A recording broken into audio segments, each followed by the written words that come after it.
अस्सलामुअलैकुम friends, welcome to my channel. आज हम बनाएंगे बहुत ही आसान सी स्वीट डिश और बहुत ही टेस्टी बनती है, जो कि है एग स्टीम पुडिंग। तो ये स्टीम में हम इसको बनाएंगे और इसके लिए हमें चाहिए 3 एग। मैं बहुत ज़्यादा क्वांटिटी में नहीं बना रही हूँ, तो मैं 3 एग्स ले रही हूँ। अगर आपको ज़्यादा क्वांटिटी में चाहिए तो आप 6 एग भी ले सकते हैं। और फिर हमारे पास है तकरीबन ये 1.5 कप दूध, हाफ़ टी स्पून इलायची पाउडर, थोड़े ये बादाम और पिस्ते क्रश किए हुए हैं गार्निशिंग के लिए भी, और इसमें डालेंगे ज़ाफ़रान है हाफ़ टी स्पून, और चीनी है यानी कि शुगर 5 टेबलस्पून। तो आप चीनी भी कम ज़्यादा कर सकते हैं। तो देखते हैं कि इसको कैसे बनाना है। उससे पहले मेरी आपसे रिक्वेस्ट है कि ज़रूर मेरे चैनल को सब्सक्राइब कीजिए, और अगर वीडियो पसंद आए तो इसको ज़रूर लाइक कीजिए। तो लेट्स गेट स्टार्टेड।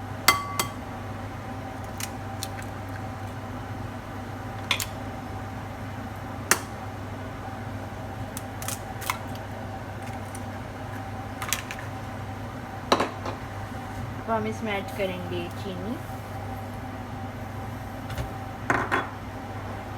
और इसको हमने करना है बीट।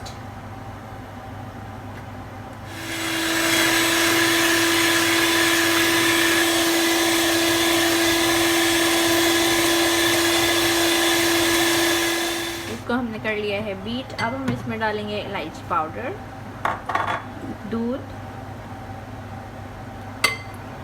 तकरीबन 1 कप मैंने डाला है। थोड़े हम इसमें डाल देंगे बादाम पिस्ते इस वक्त, और अब हम इसको दोबारा से 2-3 मिनट के लिए बीट। बहुत अच्छी तरह से हमने इसको 2 से 3 मिनट के लिए बीट कर लिया है। ये हल्का सा थिक हो गया है। अब हम इसको डालेंगे ट्रे में।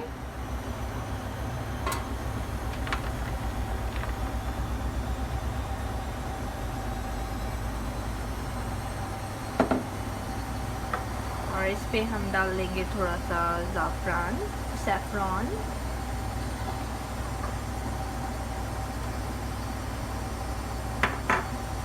और ये जो हमने बादाम पिस्ते क्रश किए थे, थोड़े हमने मीटरिंग में डाल दिए हैं, थोड़े हम इस तरह से डाल देंगे।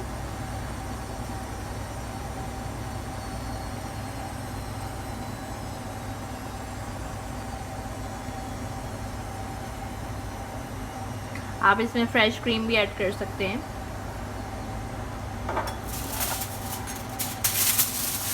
और इसको हमने कर देना है बंद।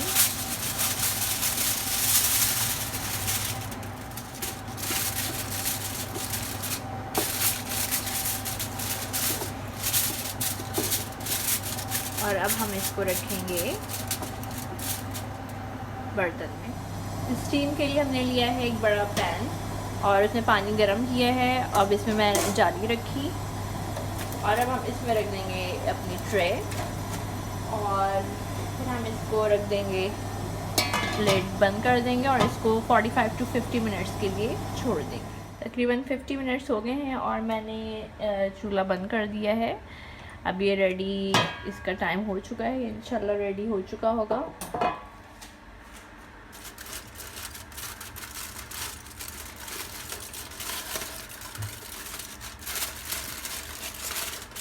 पहले आप इसको ज़रिए से चेक कर लें, अगर लगे कि थोड़ा भी कच्चा है तो इसको थोड़ी देर के लिए और रख सकते हैं, लेकिन ये बन चुका है, ये रेडी है। चलें अब हम इसको डिश आउट करें। तो फ्रेंड्स, हमारी जो एग स्टीम पुडिंग है वो बिल्कुल रेडी है, और 45 to 50 मिनट्स का टाइम लगा है इसको स्टीम होने में। और फिर आप इसको थोड़ा सा ठंडा करके किसी भी शेप में काट सकते हैं। मैंने इसको क्यूब्स के शेप में काटा है। तो ये बहुत ही अच्छी बनी है, बहुत ही मज़ेदार और अच्छी इंटरेस्टिंग रेसिपी है, ज़रूर ट्राई कीजिएगा। और अगर रेसिपी पसंद आए तो इसको अपने फ्रेंड्स के साथ भी शेयर कीजिएगा और लाइक कीजिएगा। फिर किसी नई रेसिपी के साथ जल्दी मिलेंगे, तब तक के लिए अल्लाह हाफ़िज़।